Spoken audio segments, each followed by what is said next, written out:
Capítulo 7. Cura das feridas e transformação das máscaras. Antes de descrever as etapas terapêuticas indicadas para cada tipo de ferida e máscara, acho importante dividir com você minhas observações relativas às maneiras como cada tipo fala, senta, dança, etc. Elas tornam mais claras as diferenças de comportamento ligadas às máscaras.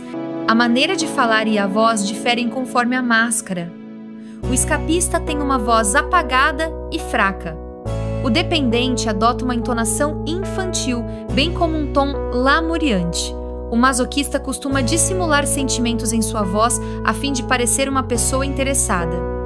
O controlador tem uma voz potente e de grande alcance.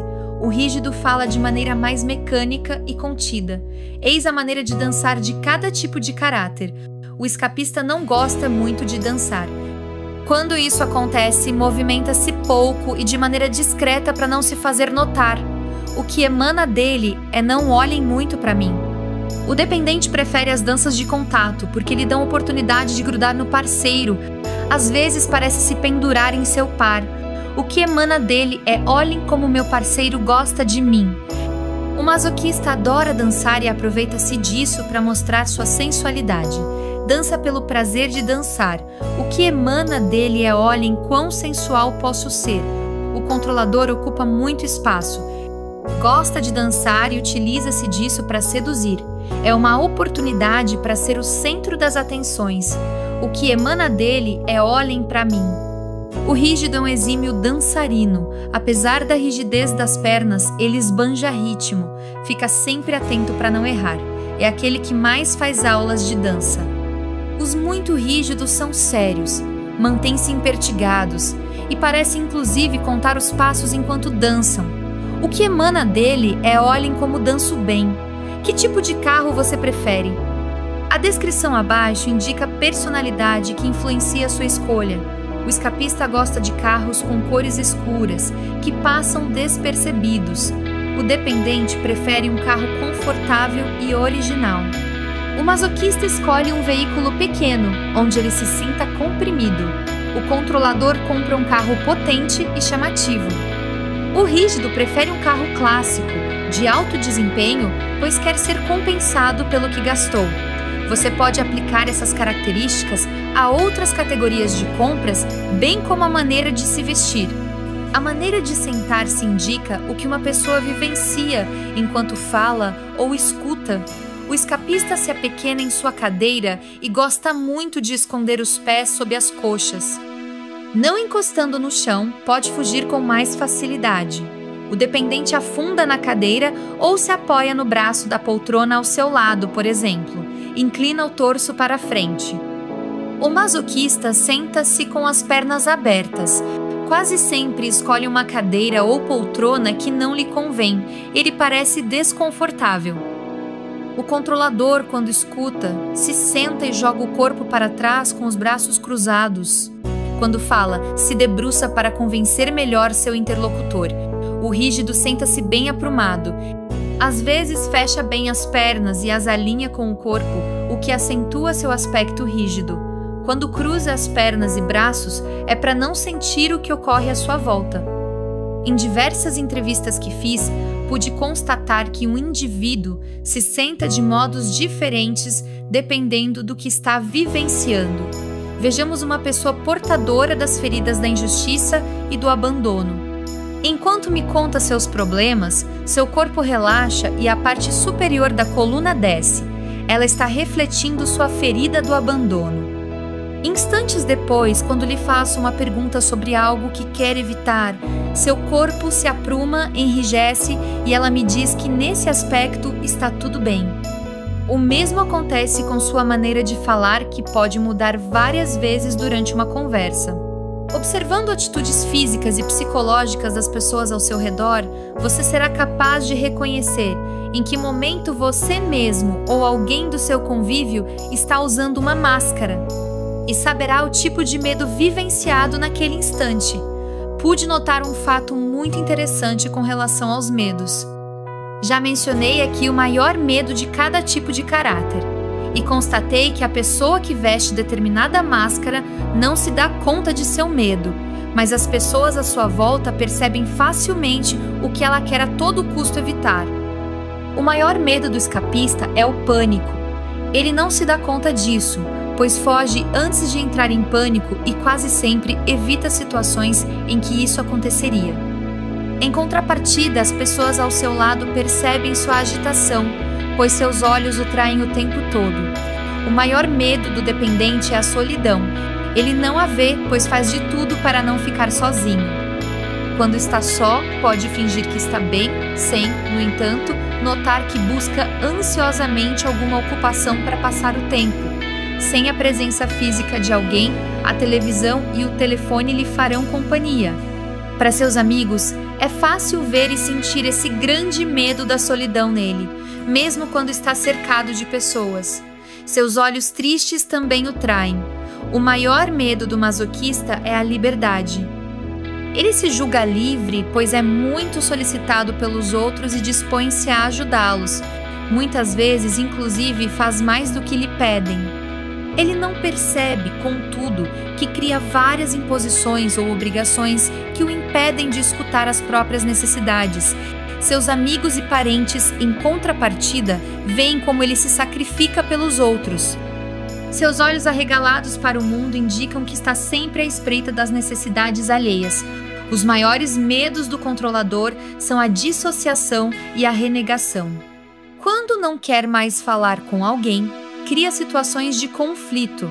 Embora atraia para si separações ou situações em que renega uma pessoa, não percebe que teme isso.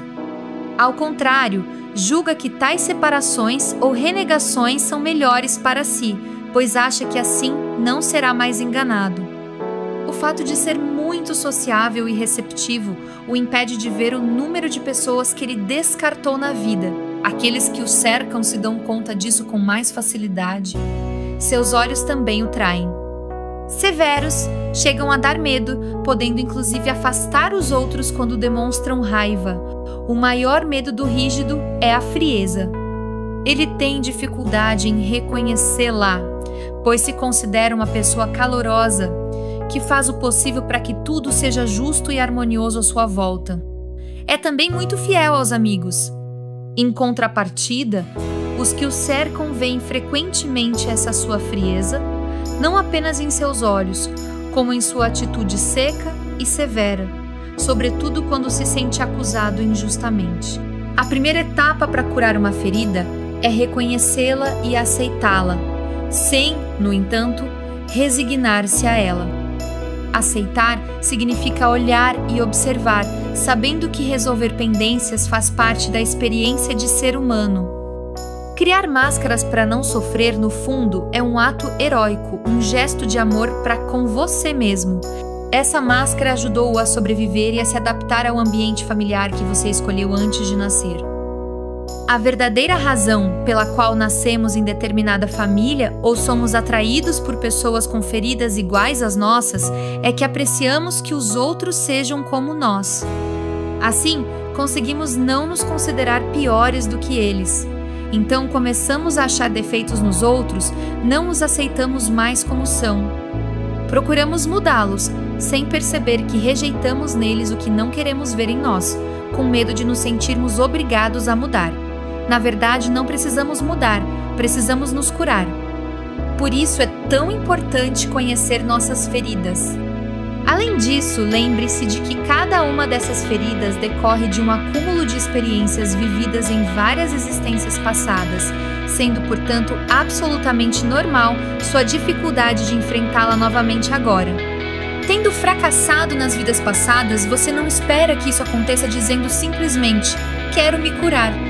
Entretanto, a vontade e a decisão de curar suas feridas são os primeiros passos rumo à compaixão, a paciência e a tolerância consigo mesmo. Essas qualidades que vou ensiná-lo a desenvolver são dádivas que você colhe em seu caminho rumo à cura. Tenho certeza de que, lendo os capítulos anteriores, você identificou as feridas presentes em seus familiares e conhecidos. Isso provavelmente o ajudou a compreender melhor o comportamento deles, logo, a ter uma tolerância maior para com eles. Como já mencionei, é importante não se prender às palavras para identificar as feridas ou as máscaras. Por exemplo, você pode viver uma experiência de rejeição e se sentir traído, abandonado e humilhado, ou mesmo percebê-la como uma injustiça. Alguém pode ser injusto com você e despertar sentimentos de rejeição, humilhação, traição ou abandono. Como pode ver, não é a experiência que importa, mas sim o que você sente diante dela.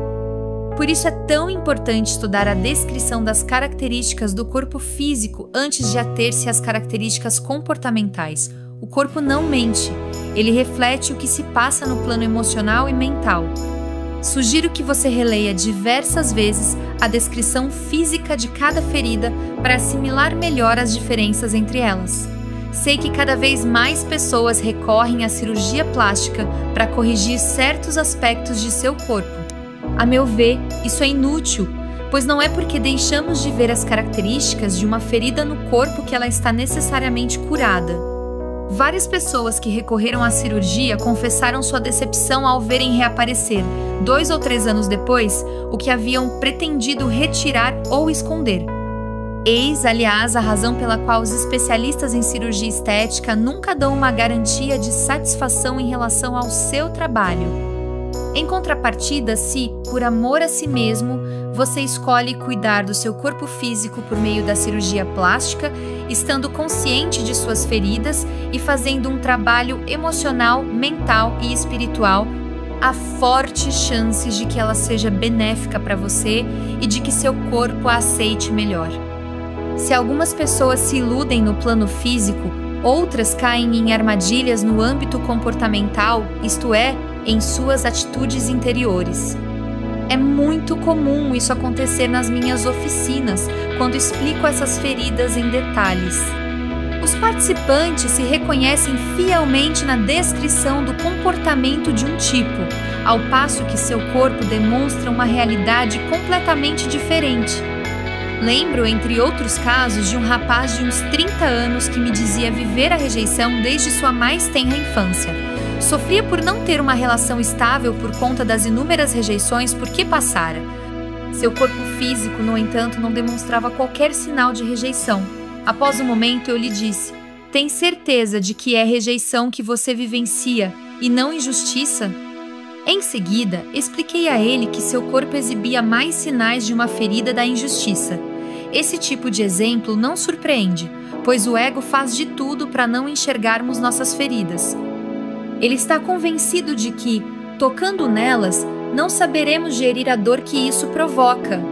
Foi ele que nos persuadiu a criar máscaras com o objetivo de nos poupar desse sofrimento. O ego julga sempre tomar o caminho mais fácil, mas na realidade complica a nossa vida. Quando é a inteligência que governa nossas vidas, o que pode parecer difícil no começo, pois exige certo esforço, tudo fica mais simples. Quanto mais esperamos para tratar de nossas feridas, mais elas se agravam. Sempre que vivemos uma situação que desperta e afeta uma ferida, nós lhe acrescentamos outra camada. É como uma chama que se expande. Quanto mais grave, mais medo temos de tocar nela. Isso vira um círculo vicioso. Pode inclusive levar a pessoa a uma espécie de obsessão, acreditando que todos estão aqui para nos fazer sofrer. Por exemplo, o indivíduo muito rígido verá injustiça em toda parte e se tornará um perfeccionista exagerado. O escapista se sentirá rejeitado por todos e se convencerá de que ninguém irá amá-lo e assim por diante. A vantagem de reconhecer sua ou suas feridas é passar a olhar para o lugar certo. Antes, agimos como uma pessoa que vai ao médico para tratar o fígado, quando na realidade é o coração que tem problemas. Essa situação pode durar anos, como no caso desse rapaz que tentava achar uma solução para a rejeição que julgava viver sem que nada se resolvesse. Após diagnosticar o que efetivamente o importunava, ficou em condições de solucionar seu problema e iniciar o processo de cura da ferida. Convém esclarecer que há uma diferença entre ter a máscara de dependente e sofrer de dependência afetiva. não são apenas as pessoas que têm a ferida do abandono e, portanto, a máscara de dependente que sofrem de carência afetiva. Toda pessoa, qualquer que seja sua ferida, pode ser dependente no nível afetivo. Por quê? Porque nos tornamos dependentes afetivos quando sofremos de carência afetiva e sofremos de carência afetiva quando não nos amamos o bastante. Logo, procuramos o amor do outro para conseguir nos convencer de que podemos ser amados. A função das máscaras é mostrar que nos impedimos de ser nós mesmos porque não nos amamos o suficiente. Com efeito, lembre-se de que todos os comportamentos associados a cada uma das máscaras representam reações, e não comportamentos baseados no amor por si mesmo. Antes de seguir adiante, recapitulemos as explicações anteriores relativas ao genitor com quem geralmente vivemos cada uma das feridas. Isso é importante para conseguir curá-las. A rejeição é vivida com o genitor do mesmo sexo, menina-mãe, menino-pai. O escapista sente-se rejeitado pelas pessoas do mesmo sexo que ele. Ele as acusa de rejeitá-lo e sente mais raiva delas do que de si mesmo. Em contrapartida, quando vive uma situação de rejeição com alguém do sexo oposto, está rejeitando a si mesmo. É igualmente possível que o que ele julga ser rejeição nessa experiência com as pessoas do sexo oposto seja, na verdade, abandono. O abandono é vivido com o genitor do sexo oposto, menina-pai, menino-mãe. O dependente sente-se facilmente abandonado pelas pessoas do sexo oposto e tende a acusá-las em vez de acusar a si mesmo. Quando vive uma experiência de abandono com alguém do mesmo sexo, ele acusa a si mesmo, julgando não ter dado suficiente atenção ao outro ou não ter sido solícito. É muito comum que o que ele julga ser uma experiência de abandono com as pessoas do mesmo sexo seja, na verdade, rejeição. A humilhação é geralmente vivida com a mãe, tanto menina como menino. O masoquista sente-se facilmente humilhado diante das pessoas do sexo feminino. Ele se põe a acusá-las. Se vive uma experiência de humilhação com alguém do sexo masculino, acusa a si mesmo e sente vergonha de seu comportamento ou de seus pensamentos com relação ao outro. Às vezes essa ferida pode ser vivida com o pai, se este se ocupava das necessidades físicas da criança, ensinando-lhe a cuidar de sua higiene, a comer, a se vestir, etc. Se é esse o seu caso, você deve inverter o que acaba de ler a respeito do feminino e do masculino. A traição se manifesta com o genitor do sexo oposto, menina-pai, menino-mãe. O controlador se sente facilmente traído pelas pessoas do sexo oposto e tende a acusá-las por sua dor ou por suas emoções. Quando vive uma experiência de traição com alguém do mesmo sexo, acusa a si mesmo e se odeia por não ter percebido a tempo essa experiência a fim de impedi-la. É mais provável que o que ele julga ser traição da parte das pessoas do mesmo sexo seja, na verdade, uma experiência que ativa sua ferida da injustiça. A injustiça é vivida com o genitor do mesmo sexo, menina-mãe, menino-pai. O rígido sofre então de injustiça com as pessoas do mesmo sexo e as acusa de serem injustas com ele. Se vive uma situação que considera injusta com alguém do sexo oposto, ele não acusa o outro de ser injusto ou incorreto, mas sim a si mesmo. Há fortes chances de que essa experiência de injustiça vivida com as pessoas do sexo oposto seja, na verdade, traição. Ele pode inclusive desenvolver uma raiva destrutiva se sofrer muito. Quanto mais essas feridas doem, mais normal e humana se torna a reação de recriminar o genitor que julgamos responsável por nos fazer sofrer. Mais tarde, transferimos esse rancor ou esse ódio para as pessoas do mesmo sexo do genitor acusado de nos ter feito mal. É normal, por exemplo, um adolescente odiar o pai por quem sempre se sentiu rejeitado. Mais tarde, ele transferirá esse ódio para os homens ou para seu filho, por quem se sentirá igualmente rejeitado. Recriminamos igualmente esse genitor, de maneira inconsciente, por ter a mesma ferida que nós. Isso faz com que ele se torne, a nosso ver, o modelo de alguém com essa ferida, o que nos obriga a olhar para nós mesmos. Desejamos também de forma inconsciente ter outro modelo Isso explica porque não queremos de jeito nenhum nos assemelhar a Ele. Não gostamos do que Ele reflete para nós. As feridas só serão curadas quando perdoarmos verdadeiramente a nós mesmos e aos nossos pais. Em contrapartida, quando não importa qual das 5 feridas é vivida com as pessoas do sexo oposto ao genitor que julgamos responsável por nossa ferida, é a nós mesmos que recriminamos. É em momentos como esse que procuramos nos punir, seja por meio de um acidente ou de alguma coisa que nos faça mal fisicamente. O ser humano acredita na punição como um meio para expiar a culpa. Na realidade, a lei espiritual do amor afirma justamente o contrário. Quanto mais culpados nos julgamos, mais nos castigamos e mais atraímos para nós o mesmo tipo de situação. Isso equivale a dizer que quanto mais nos acusamos, mais revivemos os mesmos problemas.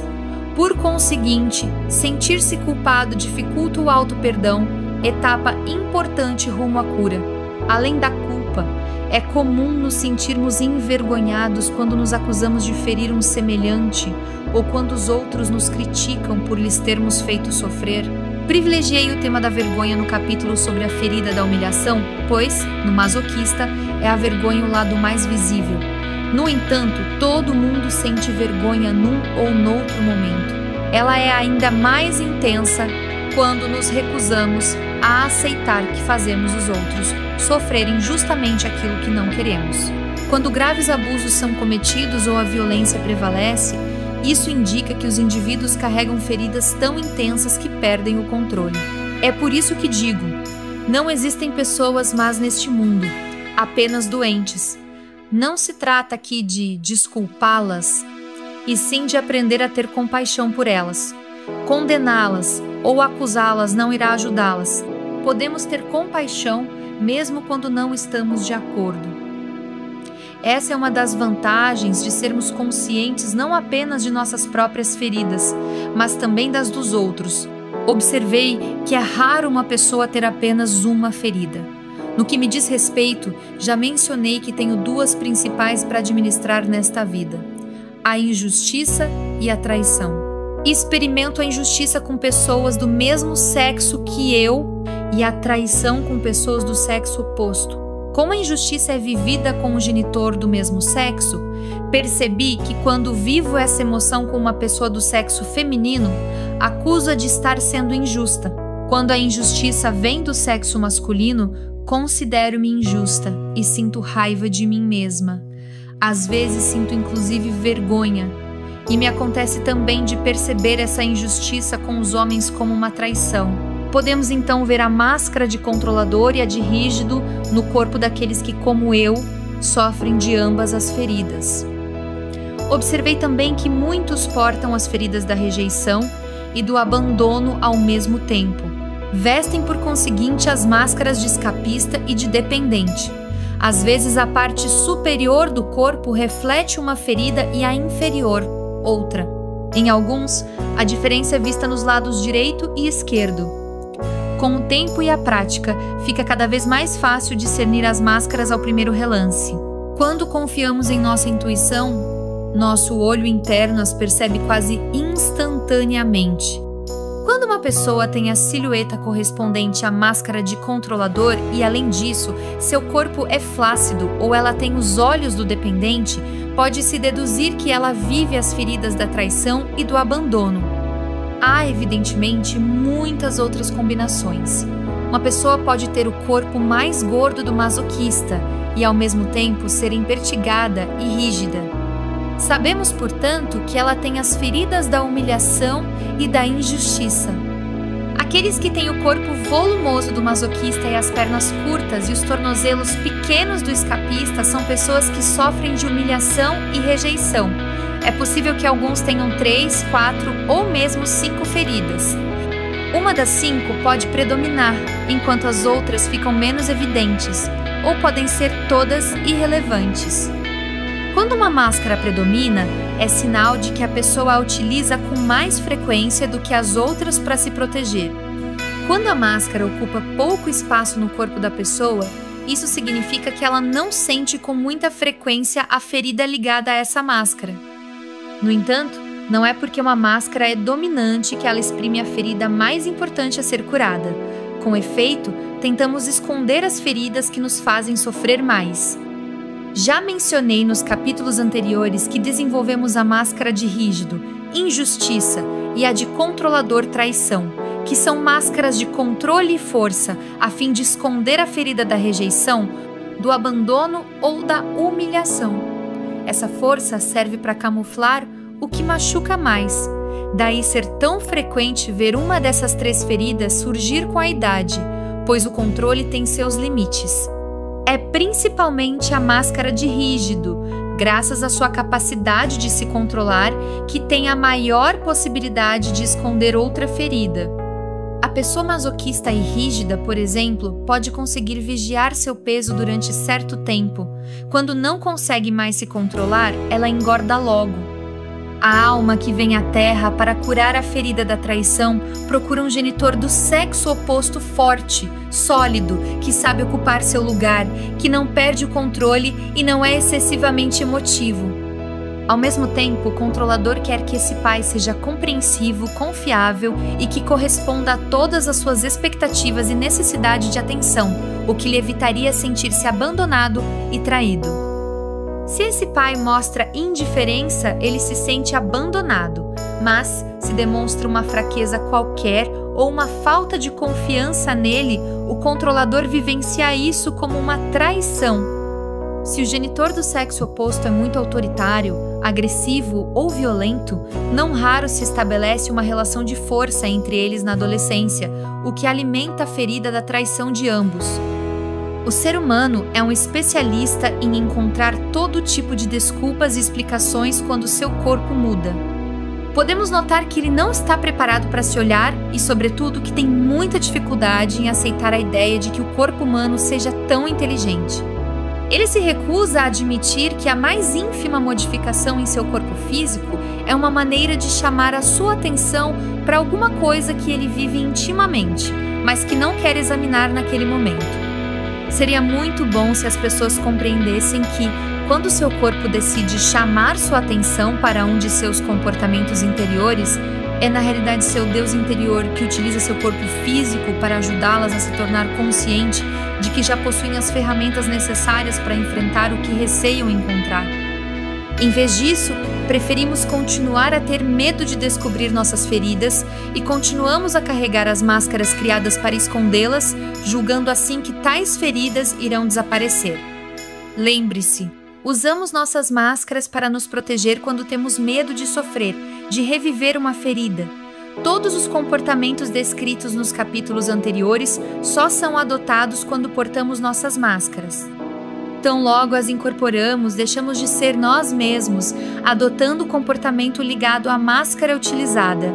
O ideal é conseguir detectar rapidamente a máscara assim que a colocamos e, sem nos julgar ou criticar, identificar a ferida que tentamos esconder. Talvez você seja uma daquelas pessoas que muda de máscara uma ou várias vezes ao dia. Talvez seja do tipo que usa a mesma máscara por meses ou anos a fio antes que outra ferida aflore.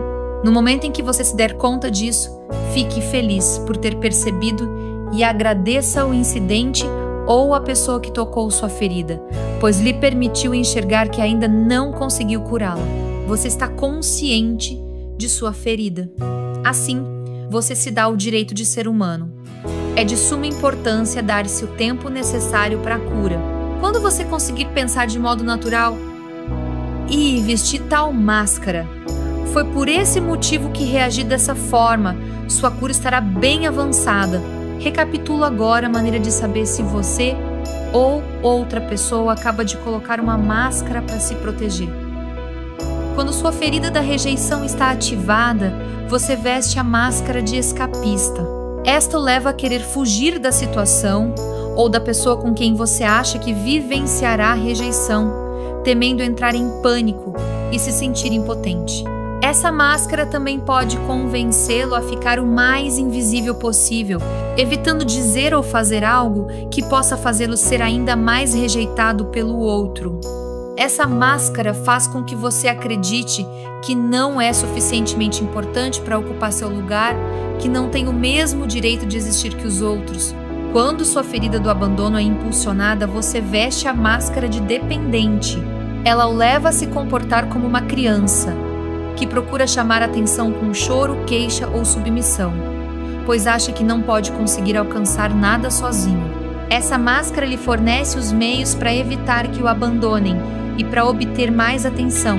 Pode inclusive convencê-lo a ficar doente ou arranjar um monte de problemas para atrair o apoio que procura. Quando a ferida da humilhação é despertada, você veste a máscara de masoquista. Esta o faz esquecer suas necessidades para só pensar nas dos outros, sendo uma pessoa boa, generosa e sempre disposta a prestar favores, mesmo que além dos seus limites. Também dá um jeito de assumir as responsabilidades e os compromissos dos que parecem ter dificuldade em cumprir com seus deveres, e isso antes mesmo que lhe peçam algo. Faz de tudo para ser útil, para não se sentir humilhado, rebaixado. Assim, acaba sem a sua liberdade que você preza tanto. Sempre que suas ações ou iniciativas são motivadas pelo medo de sentir vergonha ou de ser humilhado, você está vestindo sua máscara de masoquista. Quando você vivencia a ferida da traição, adota a máscara de controlador, que o torna desconfiado, cético, autoritário e intolerante devido às suas expectativas. Você faz de tudo para mostrar que é uma pessoa forte e não se deixa enganar facilmente, em especial quando decide pelos outros. Essa máscara o leva a fazer de tudo para evitar perder sua reputação, até mesmo a mentir. Você se esquece das suas necessidades e faz o que for preciso para que os outros pensem que é uma pessoa confiável. Além disso, essa máscara lhe permite exibir uma aura de pessoa segura de si, mesmo que você não esteja muito confiante em suas próprias decisões ou ações.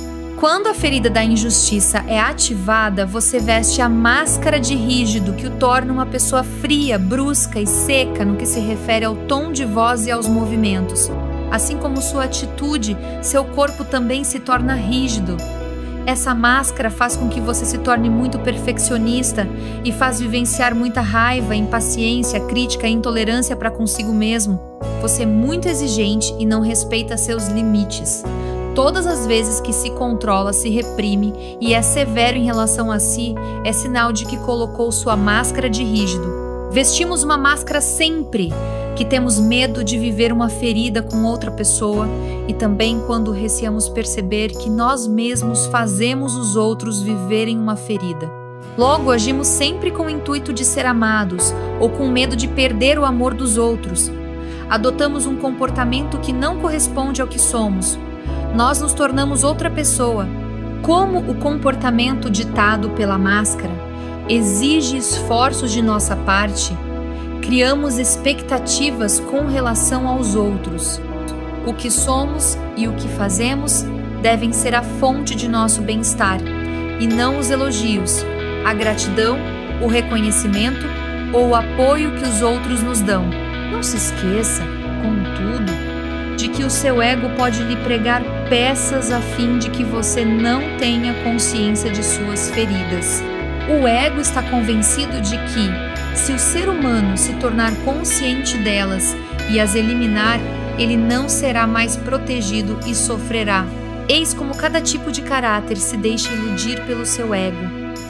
O escapista imagina que cuida bem de si mesmo e dos outros para não sentir as diferentes rejeições vividas.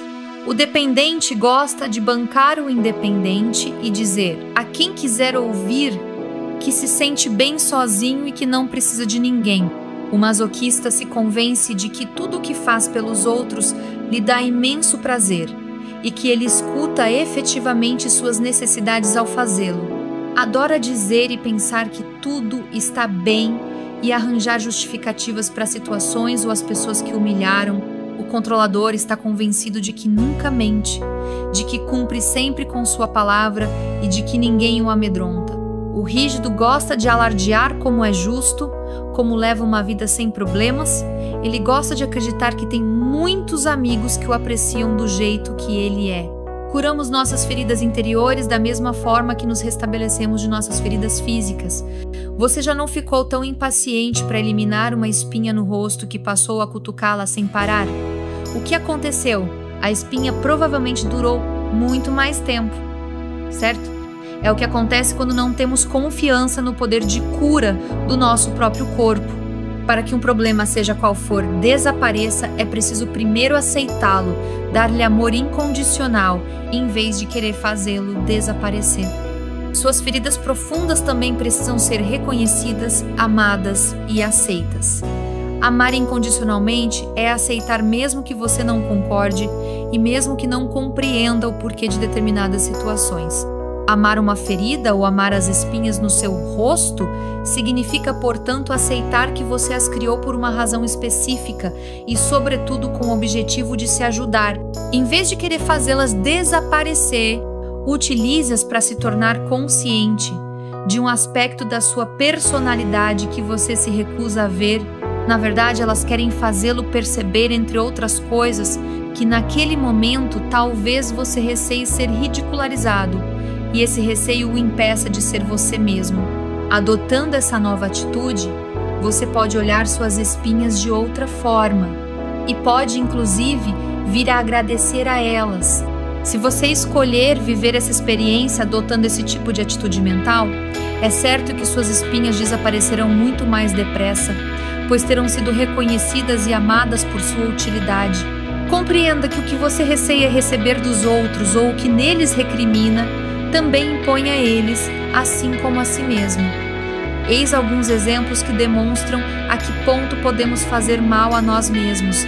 Aquele que sofre de rejeição alimenta sua ferida sempre que se julga inútil ou imprestável, sempre que acha que não faz qualquer diferença na vida dos outros ou foge de uma situação. Aquele que sofre de abandono alimenta sua ferida todas as vezes que desiste de um plano que prezava muito, quando não se preocupa o suficiente consigo mesmo e quando não provê suas necessidades. Ele amedronta os outros ao se mostrar excessivamente dependente deles. Ele se machuca bastante, atraindo doenças para chamar a atenção. Aquele que sofre de humilhação alimenta sua ferida todas as vezes que se rebaixa, que se compara aos outros, que se diminui e que se acusa de ser gordo, mau, apático, aproveitador, etc. Ele se humilha usando roupas que o desvalorizam e maltrata seu corpo dando-lhe comida demais para digerir e assimilar. Atormenta-se assumindo as responsabilidades alheias, o que tira sua liberdade e o impede de reservar tempo para si. Aquele que sofre de traição alimenta sua ferida mentindo para si próprio, acreditando em coisas falsas e não cumprindo seus compromissos consigo mesmo. Ele se pune fazendo tudo sozinho porque não consegue delegar nem confiar nos outros. Mas, se resolve dar um voto de confiança às pessoas, fica tão ocupado verificando o que fizeram que se priva de dedicar um bom tempo a si. Aquele que sofre de injustiça estimula sua ferida, sendo excessivamente exigente em relação a si mesmo. Ele não respeita seus limites e se estressa em demasia. É injusto com tudo que lhe diz respeito, pois vive se recriminando e se recusando a ver suas qualidades e tudo aquilo que faz bem. Ele sofre quando enxerga apenas o que não foi feito ou o erro cometido, e tem dificuldade para encontrar prazer nas coisas. Já mencionei a importância de aceitarmos de modo incondicional as nossas feridas. É igualmente necessário aceitar as máscaras. Amar e aceitar uma ferida significa reconhecê-la, saber que você retornou a esta terra para curá-la e aceitar que seu ego quis protegê-lo, criando uma máscara. Portanto, agradeça a você mesmo por ter tido a coragem de criar e cultivar uma máscara que contribuiu para ajudá-lo a sobreviver. Hoje, entretanto, essa máscara o prejudica mais do que ajuda. Chegou a hora de se convencer de que pode sobreviver mesmo sentindo-se ferido. Você não é mais aquela criança incapaz de administrar sua ferida, é um adulto experiente e maduro, com uma visão diferente da vida, que tem a intenção de se gostar mais. No primeiro capítulo, afirmei que passamos por 4 etapas quando criamos uma ferida. Na primeira, ainda somos nós mesmos. Na segunda, sofremos ao descobrir que não podemos ser nós mesmos, pois isso não interessa aos adultos à nossa volta. Infelizmente, os adultos não percebem que a criança tenta descobrir quem é. e, em vez de deixarem-na ser ela mesma, ficam mais preocupados em lhe dizer quem ela deve ser. Na terceira etapa, reagimos à dor vivida. É nesse momento que a criança começa a ter crises e a resistir aos pais. Na última etapa, a da resignação, decidimos adotar uma máscara para tentar não decepcionar os outros e, sobretudo, não reviver o sofrimento decorrente de não termos sido aceitos quando éramos nós mesmos. A cura será realizada quando você conseguir inverter essas 4 etapas, retornando à primeira, quando ainda é você mesmo. Nesse processo, a primeira coisa a ser feita é tornar-se consciente da máscara a qual você recorre. Nesse processo de cura, a segunda etapa é vivida, quando você se revolta ao ler esses capítulos ou resiste a assumir sua responsabilidade, preferindo acusar os outros pelo seu sofrimento. Tenha em mente que essa resistência é normal, afinal de contas você está descobrindo um lado seu que não aprecia o que é desagradável. Essa etapa é vivenciada de modo diferente por cada um. Alguns sentem mais revolta e resistência que outros. A intensidade da sua revolta depende do seu grau de aceitação, de abertura, bem como do grau de sua ferida no momento em que você toma consciência do que está acontecendo em seu íntimo. A terceira etapa é aquela em que você deve se dar o direito de se ressentir com um dos seus pais, ou com ambos. Quanto mais sentir o sofrimento que a criança em você viveu, mais compaixão terá por ela e maior será a intensidade com que atravessará essa etapa. É também durante essa fase que você se libertará de seus pais, sentindo compaixão pelo próprio sofrimento deles. Por fim, a quarta etapa da cura é aquela em que volta a ser você mesmo, em que deixa de acreditar que precisa vestir suas máscaras para se proteger. Você aceita que a vida seja entremeada de experiências que servem para lhe ensinar o que é benéfico e inteligente para a sua jornada. É o que se chama de amor próprio.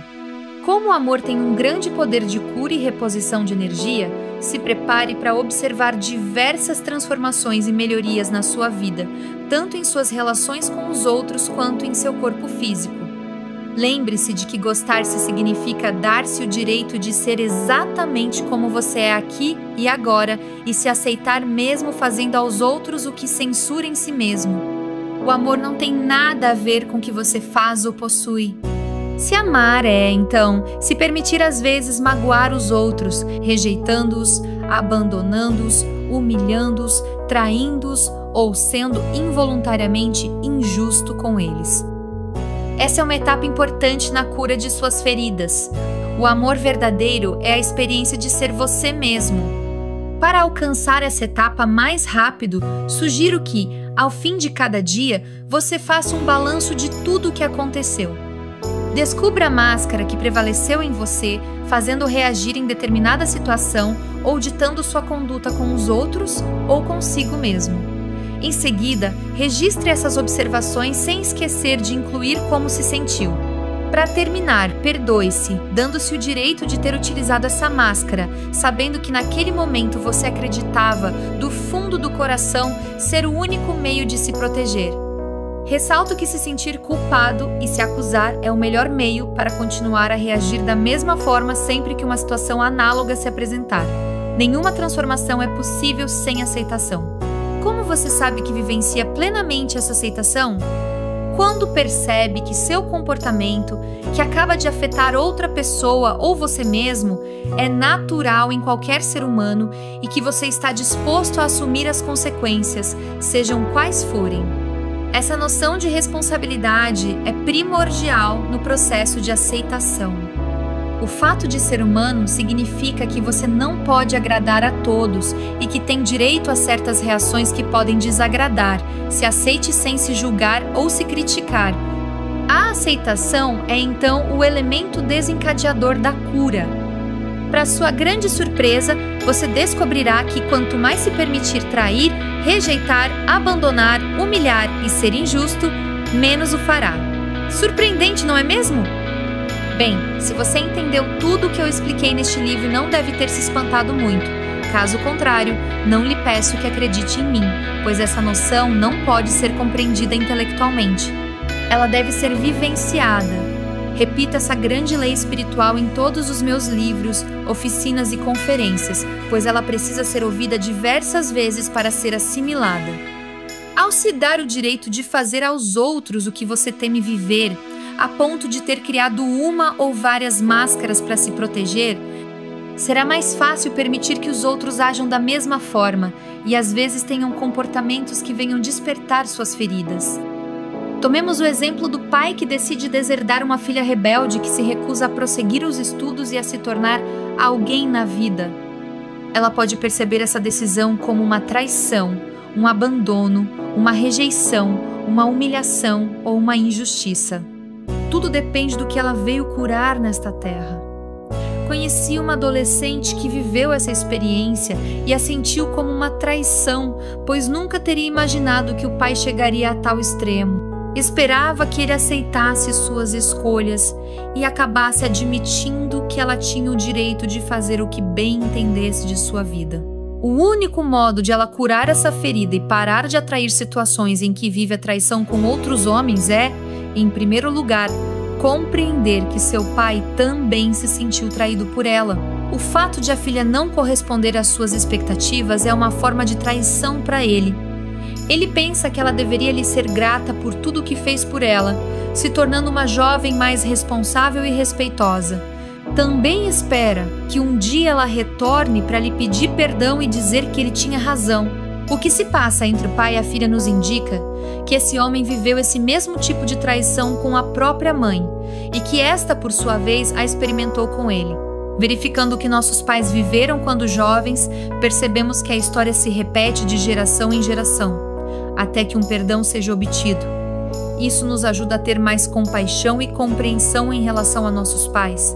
Quando você tiver descoberto suas feridas, sugiro que investigue se seus pais padeceram delas também. Se lembre de que, embora não tenham necessariamente vivenciado experiências idênticas às suas, eles terão sentido as mesmas feridas e acusado os pais das mesmas coisas de que você os culpa.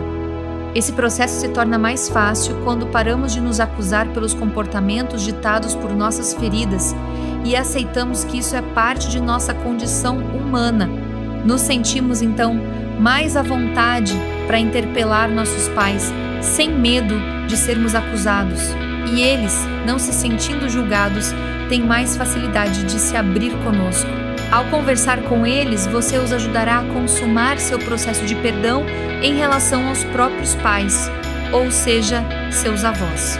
Isso também os ajudará a se permitir ter feridas que os fazem reagir e se comportar como não pretendiam.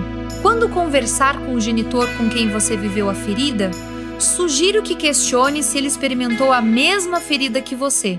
Se, por exemplo, você é uma mulher e diz à sua mãe que viveu uma rejeição com ela desde a adolescência, pergunte-lhe se ela se sentiu rejeitada por você. Isso lhe permitirá liberar emoções represadas por muito tempo e quase sempre inconscientes. Graças a você, sua mãe poderá se tornar consciente disso. Em seguida, tente fazer ela falar do que viveu com a mãe dela. Esse exemplo se dirige igualmente aos homens com seus pais.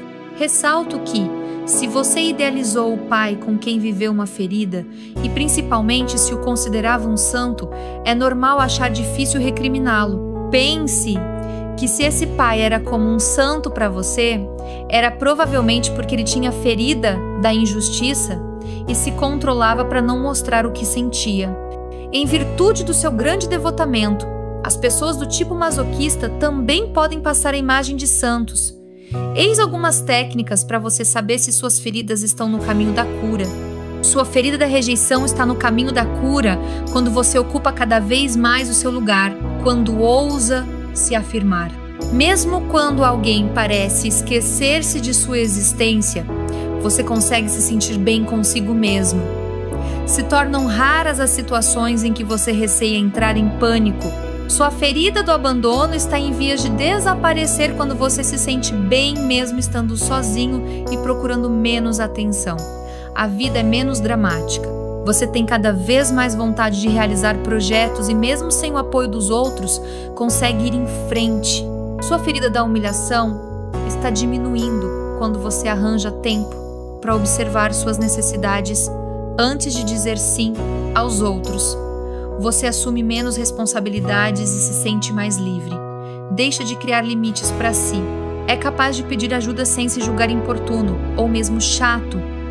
Sua ferida da traição está no caminho da cura quando você já não se sente tão mal quando alguém ou alguma coisa vem atrapalhar seus planos.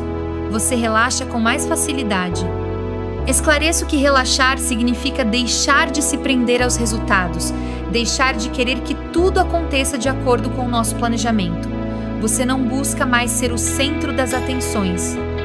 Quando experimenta orgulho após uma conquista, consegue se sentir muito bem mesmo que os outros não a reconheçam.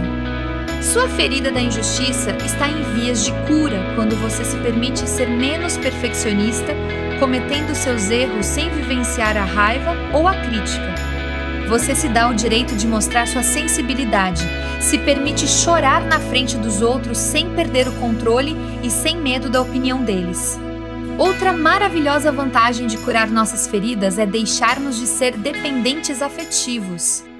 A autonomia afetiva é a capacidade de saber o que queremos e de empreender as ações necessárias para realizá-lo e, se precisarmos de ajuda, sabermos pedi-la, sem esperar que uma pessoa em especial nos auxilie. A pessoa autônoma não pensa, o que vai ser de mim sozinha? Quando alguém desaparece de sua vida, passa um mau momento, mas sabe, no fundo, que pode sobreviver por conta própria. Espero que a descoberta de suas feridas lhe proporcione muita compaixão por você mesmo e que isso o ajude a alcançar uma paz interior maior, vivenciando menos raiva, vergonha e rancor. Reconheço que não é fácil enfrentar o que nos faz mal. O ser humano inventou tantos meios para reprimir suas lembranças dolorosas que é muito tentador recorrer a um deles. Em contrapartida, quanto mais reprimimos nossas lembranças dolorosas, mais elas se alojam em nosso inconsciente. E então, um dia, quando tudo se torna insuportável e atingimos o limite do nosso controle, essas lembranças afloram e nossa dor fica ainda mais difícil de administrar. Enfrentando essas feridas e curando-as, toda a energia que servia para reprimir e esconder nossa dor é finalmente liberada e pode ser utilizada para fins muito mais produtivos, para levarmos a vida que queremos sem deixar de sermos nós mesmos. Não se esqueça de que todos nós estamos neste planeta para nos lembrarmos de quem somos e de que somos todos Deus, vivendo experiências no plano terreno. Infelizmente, esquecemos disso durante o caminho, ao longo de todas as nossas inúmeras encarnações desde o começo dos tempos. Para nos lembrar de quem somos, devemos nos tornar conscientes do que não somos. Não somos nossas feridas. Sempre que sofremos, julgamos ser o que não somos. Quando, por exemplo, você sente culpa porque acaba de rejeitar alguém ou acaba de ser injusto, julga ser a rejeição ou a injustiça. Você não é a experiência, você é Deus vivendo uma experiência num planeta material. Outro exemplo, quando o seu corpo está doente, você não é a doença. É uma pessoa vivendo a experiência de um bloqueio de energia numa parte de seu corpo, e chamamos essa experiência de doença. A vida é uma série contínua de processos que nos conduzem à nossa única razão de ser, nos lembrarmos de que somos Deus. Para terminar este livro, faço questão de listar para você os aspectos positivos, as forças dentro de nós que estão ligadas aos diferentes tipos de personalidade. Essas forças estão sempre presentes e escondidas em cada um de nós. No entanto, como já mencionei, elas são muitas vezes ignoradas ou mal utilizadas devido à excessiva importância atribuída às nossas máscaras. Tudo isso para evitar enxergá-las ou senti-las. Mas uma vez curadas as feridas, ou seja, quando voltamos a ser nós mesmos, eis o que podemos deduzir. Por trás do escapista ferida da rejeição se esconde alguém muito capaz, com boa resistência ao trabalho, habilidoso, dotado de boa capacidade de criar, inventar, imaginar, aptidão especial para trabalhar sozinho, eficiente, pensa em inúmeros detalhes, apto a reagir diante de emergências, não precisa dos outros incondicionalmente, pode muito bem ser feliz sozinho. Por trás do dependente, ferida do abandono, existe alguém habilidoso que sabe muito bem realizar suas demandas, sabe o que quer, tenaz e perseverante. Não desiste quando está determinado a obter alguma coisa. Tem dom para a comédia, sabe atrair a atenção dos outros, naturalmente engraçado, animado e sociável, reflete a alegria de viver. Capacidade de ajudar os outros, pois se interessa por eles e sabe como se sentem. Aptidão para utilizar seus dons quando os medos estão controlados. Talentos artísticos, sociável. Mesmo assim, precisa de momentos de solidão para repor as energias. Por trás do masoquista ferida da humilhação, se camufla alguém audacioso, aventureiro, talentoso em muitos domínios, conhece as próprias necessidades. Sensível às necessidades dos outros, também é capaz de respeitar a liberdade de cada um. Bom mediador, conciliador, jovial, gosta do prazer e deixa os outros à vontade. É de natureza generosa, solícita e altruísta. Talento organizador, reconhece os próprios talentos. Sensual, sabe desfrutar do amor. De grande dignidade, demonstra orgulho. Por trás do controlador, ferida da traição, se esconde alguém que possui qualidades de líder. Com sua força, sabe ser tranquilizador e protetor. Muito talentoso e sociável. Grande capacidade de falar em público. Aptidão para perceber e valorizar os talentos dos outros, os ajudando a adquirir mais confiança em si mesmos. Capacidade de delegar o que ajuda os outros a se valorizarem. Entende rapidamente como os outros se sentem e destensiona o ambiente, os fazendo rir. Capaz de administrar várias coisas ao mesmo tempo. Toma decisões rapidamente. Encontra aquilo de que precisa e se cerca das pessoas certas para entrar em ação. Capaz de grandes performances em diversos níveis.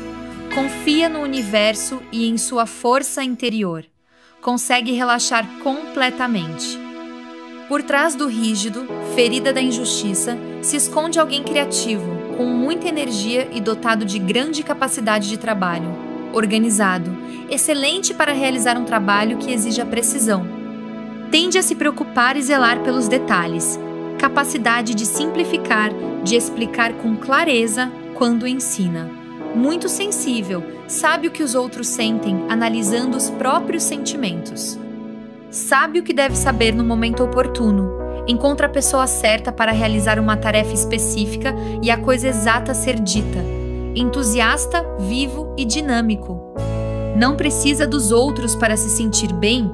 Assim como o escapista, em caso de urgência, sabe o que fazer e faz por conta própria.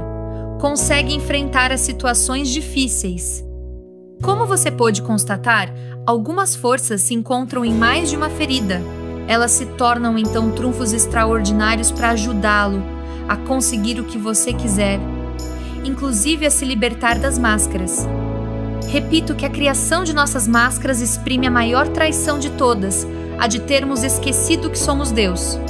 Termino este livro lhe oferecendo um poema do poeta sueco Hjalmar Söderberg. Todos queremos ser amados, ou admirados, ou temidos, ou odiados e desprezados. Queremos despertar uma emoção no outro, seja ela qual for. A alma estremece diante do vazio e busca o contato a todo custo. Se esse conteúdo fez sentido para você, já deixa o like, comenta aqui o que mais te marcou e compartilha com alguém que precisa ouvir isso hoje. Seu apoio faz toda a diferença para que eu continue trazendo mais vídeos como esse. Conto com você!